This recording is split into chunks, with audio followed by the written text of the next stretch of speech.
दिल्ली में इतिहास रचा जा रहा है। भारत का दम पूरी दुनिया देख रही है।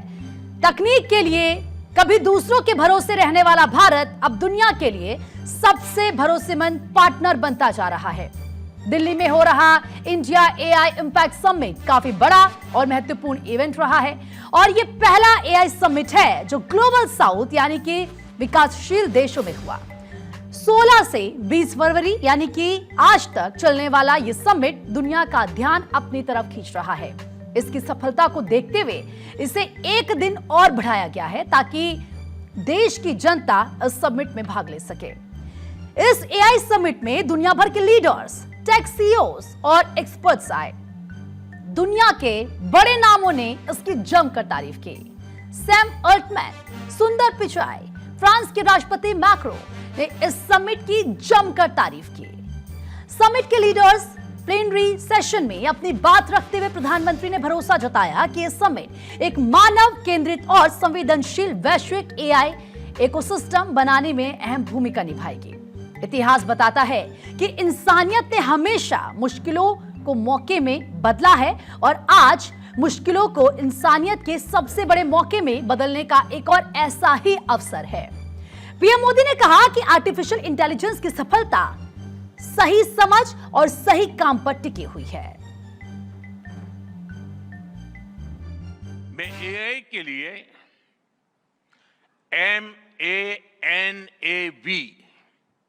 MANAV मानव विजन प्रस्तुत करता हूं। मानव का अर्थ होता है ह्यूमन और मानव विजन कहता है M moral and ethical systems, यानी एआई एथिकल गाइडेंस पर आधारित हो। ए अकाउंटेबल गवर्नेंस, यानी transparent rules, robust oversight. N national sovereignty, यानी जिसका डेटा उसका अधिकार। एक्सेसिबल एंड इंक्लूसिव, यानी एआई मोनोपोली नहीं, मल्टीप्लायर बने।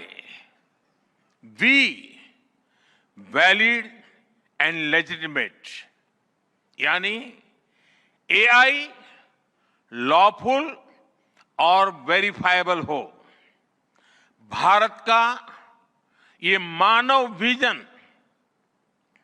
21वीं सदी की एआई आधारित दुनिया में मानवता के कल्याण की अहम कड़ी बनेगा। इंडिया एआई इंपैक्ट समिट की गंभीरता का अंदाजा इसी बात से लगाया जा सकता है कि यहां दुनिया के 20 बड़े दिग्गज वर्ल्ड लीडर्स और तकनीकी जगत के टॉप इंडस्ट्री लीडर्स एक साथ मंच साझा करते नजर आए। सम्मेलन में फ्रांस के राष्ट्रपति मैक्रो, ब्राजील के राष्ट्रपति लूला दा सिल्वा और संयुक्त राष्ट्र संघ के महासचिव एंटोनियो गुटेरेस समेत कुल 7 देशों के राष्ट्रपति और 9 देशों के प्रधानमंत्री के साथ दिग्गज टेक कंपनियों के सीईओज किस तरीके से पार्टिसिपेट करते नजर आए। इस दौरान पीएम मोदी ने न केवल दुनिया के सामने मानव विजन रखा, बल्कि उन्होंने ये साफ साफ कहा कि एआई में भय नहीं, भाग्य दिखता है। आज दुनिया में 2 तरह के लोग हैं। एक, जिन्हें एआई में भय दिखता है, वो हमेशा वैसी ही बात करते हैं। ऐसे लोग जिन्हें एआई में भय दिखता है, और दूसरे वो जिन्हें एआई में भाग्य दिखता है। और साथियों, मैं जिम्मेवारी के साथ कहता हूं, गर्व के साथ कहता हूं, हमें भय नहीं, भारत को एआई में भाग्य दिखता है, भारत को एआई में भविष्य दिखता है। इंडिया एआई इंपैक्ट समिट के भव्य मंच से पीएम मोदी ने दुनिया की सबसे बड़ी चिंता का समाधान बेहद सरल शब्दों में कर दिया। उन्होंने साफ संदेश दिया कि एआई से घबराने की नहीं बल्कि खुद को अपग्रेड करने की जरूरत है। पीएम मोदी का विजन साफ है, तकनीक इंसान को रिप्लेस करने के लिए नहीं है बल्कि इंसान की क्षमताओं को रिफाइन करने के लिए है। तो देखिए किस तरीके से पीएम मोदी ने कहा कि एआई मशीनों को इंटेलिजेंट बना रहा है, लेकिन उससे भी ज्यादा ये इंसानी काबिलियत को कई गुना बढ़ा रहा है। सुनिए। एआई मशीनों को इंटेलिजेंट बना रही है, लेकिन उससे भी अधिक मानव सामर्थ्य को कई गुना बढ़ा रही है। अंतर सिर्फ एक है, इस बार स्पीड भी अभूतपूर्व है और स्केल भी अप्रत्याशित है। तो देखिए एआई इंसानी काबिलियत को कई गुना बढ़ा रहा है। आपने पीएम को सुना, बस एक फर्क है, इस बार स्पीड बहुत ज्यादा है और स्केल की उम्मीद से ज्यादा है। पीएम मोदी ने समिट को संबोधित करते हुए कहा कि भारत एआई के लिए एक नेचुरल हब के तौर पर उभर रहा है, जिसके लिए एक मजबूत डिजिटल आधार, सुरक्षित बुनियादी ढांचा और जीवंत स्टार्टअप इकोसिस्टम बनाया जा रहा है। एआई समिट में आज के क्या कार्यक्रम है ये भी आपको बता देते हैं। ग्लोबल एआई गवर्नेंस के लिए एक साझा रोड मैप और कलेक्टिव कमिटमेंट्स को अडॉप्ट करने वाला लीडर्स डिक्लेरेशन आज अपनाया जाएगा। रिस्पॉन्सिबल और इंक्लूसिव एआई पर मल्टीलैटरल कॉपरेशन को मजबूत करने के लिए उच्च स्तरीय ग्लोबल पार्टनरशिप ऑन एआई यानी कि जीपीआई की काउंसिलिंग की बैठक होगी। शाम को हॉर्नबिल ड्रीम यानी जहां परंपरा तकनीक से मिलती है नाम के एक स्पेशल कल्चरल कार्यक्रम का आयोजन होगा। आपको बता दें कि 30 से अधिक देशों के 800 से ज्यादा प्रदर्शकों वाला एक्सपो आज सुबह 11 बजे से शाम किस तरीके से आम जनता और जन प्रतिनिधियों के लिए और जो आम लोग हैं दरअसल उनके लिए भी खुल जाएगा। और पहले आप जानते हैं कि आज इसको पूरा होना था, लेकिन अब आम लोग यहां पर आ सकेंगे, वो भी तमाम चीजों को समझ सकेंगे, सीख सकेंगे। इस वक्त हमारे सहयोगी अक्षय राय जुड़ चुके हैं हमारे साथ। अक्षय, हमने देखा ये समिट आज तक होना था यानी कि 20 तारीख तक, लेकिन एक दिन इसको एक्सटेंड कर दिया गया है आम लोगों को ध्यान में रखते हुए। और जब एआई की बात होती है तो जाहिर सी बात है एआई हर व्यक्ति तक पहुंचना चाहिए, उसका सही इस्तेमाल होना चाहिए और सबसे बड़ी बात स्किल डेवलपमेंट के साथ साथ ये जीवन को आसान सरल बनाए, इस पर फोकस है। जरा बताएं कि आज क्या तस्वीरें हैं, क्या कार्यक्रम होने हैं, किस तरह की वहां तैयारियां हैं?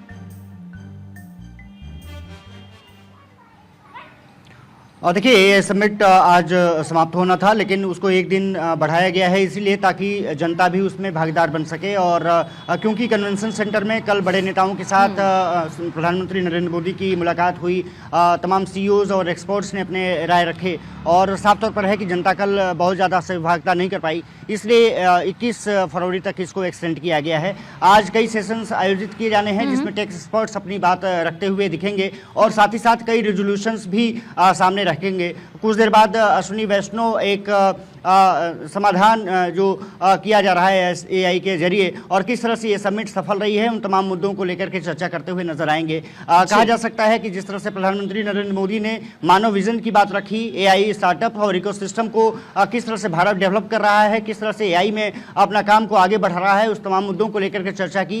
ये कहा जा सकता है कि आने वाले समय में उसका परिदृश्य बदलता हुआ दिखेगा। दूसरी बात यह है कि जिस तरह से बड़े लीडर्स ने, चाहे मैक्रोन हो या फिर सुंदर पिचाई जैसे टेक एक्सपर्ट्स हों, गूगल के सीईओ हो, उन्होंने अपनी बातें रखी। मैक्रोन का ये बताना कि डिजिटल इंफ्रास्ट्रक्चर के क्षेत्र में किस तरह से भारत प्रगति कर रहा है, किस तरह से पेमेंट सिस्टम के चक्कर में, डिजिटल पेमेंट में किस तरह से भारत ने अपनी प्रगति हासिल की है, स्वास्थ्य के क्षेत्र में किस तरह से भारत ने एआई सिस्टम को डेवलप किया है और किस तरह से डिजिटल इंफ्रास्ट्रक्चर के जरिए जीवन को सुधारने में सहायक बन रहा है, वो दुनिया के लिए उदाहरण है। तो तारीफ तो मिली है, निश्चित रूप से आने वाले समय में इकोसिस्टम को डेवलप करने के लिए लगातार कमिटमेंट भी आ रहे हैं। ये माना जा रहा है कि $100 मिलियन तक भी कमिटमेंट मिल सकता है, हालांकि अभी तक $200 मिलियन की कमिटमेंट मिली है और ये कहा जा रहा है कि आने वाले समय में और $100 मिलियन की कमिटमेंट मिल सकती है।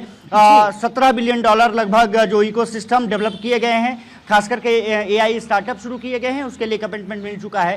कहा जा सकता है कि भारत के लिए बहुत महत्वपूर्ण और जो एआई इकोसिस्टम है उसको डेवलप करने में एआई समिट महत्वपूर्ण भूमिका निभाएगी। सबसे बड़ी बात ये रही है कि दिग्गज जो CEO रहे हैं, चाहे मुकेश अंबानी की बात रही हो, सुंदर पिचाई की बात रही हो, लगभग आधे घंटे कल वो दोनों लगातार बात करते हुए नजर आए। जियो और गूगल का ऑलरेडी पहले से ही लगातार जो प्रबंध है वो चलता आ रहा है। दोनों के बीच में MOU ऑलरेडी हो चुके हैं, लेकिन उसको और बढ़ाने पर चर्चा हुई है। ये माना जा रहा है कि लगभग आने वाले समय में रिलायंस लगभग 10 लाख करोड़ रुपए AI सिस्टम को डेवलप करने में खर्च करने जा रहा है। बहुत महत्वपूर्ण भूमिका निभाएगा और गूगल भी लगातार सक्रिय रूप से काम करने जा रहा है। तो प्रतीक कहा जा सकता है कि महत्वपूर्ण AI जो इकोसिस्टम है वो भारत में विस्तार लेता हुआ दिखा है। जी बिल्कुल, और किस तरीके से अलग अलग राज्यों में जो AI सेंटर्स है वो भी बनाए जाएंगे, उस पर काम किया जाएगा। सही कहा अक्षय आपने, और इसको लेकर एक बड़ा विजन है।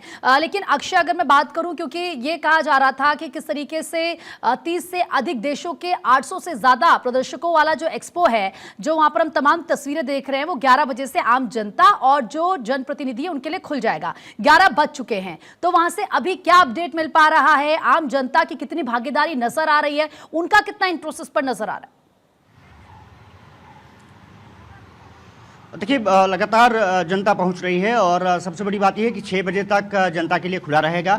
ये कहा जा सकता है कि जनता की भागीदारी, स्टूडेंट्स की जो एक AI के प्रति आकर्षण दिखा है वो स्टार्स पर नजर आया है। और कहा जा सकता है कि स्टूडेंट समझना चाहते हैं कि AI सिस्टम, जो AI को सिस्टम हम बनाना चाहते हैं, वो किस तरह से मानव कल्याण के लिए फायदेमंद हो सकता है। Agriculture, pharmacy, health infrastructure, mobility के क्षेत्र में किस तरह से AI सिस्टम का इस्तेमाल किया जा सकता है और किस तरह से जीवन को बेहतर किया जा सकता है। इन तमाम मुद्दों को लेकर के चर्चा हो रही है। लेकिन अभी क्योंकि अभी प्रोटोटाइप ही अधिकतर चीजें लाई गई हैं, ये माना जा रहा है कि आने वाले समय में जब भारत तेजी से चिप डेवलपमेंट, सेमीकंडक्टर यूनिट्स को जिस तरह से गढ़ रहा है, जिस तरह से लगातार स्टार्टअप सामने आ रहे हैं, ये कहा जा सकता है कि कई स्टार्टअप्स ने लगातार विदेशी CEO को भी आकर्षित किया है और माना जा रहा है कि उनके लिए फंडिंग भी लगभग तैयार हो चुकी है। आने वाले समय में आप देखेंगे कि जो 25 स्टार्टअप अभी दिखे हैं, आने वाले समय में उसको 500 के आसपास करने का प्लान है। पहले 50, उसके बाद 100, उसके बाद 150,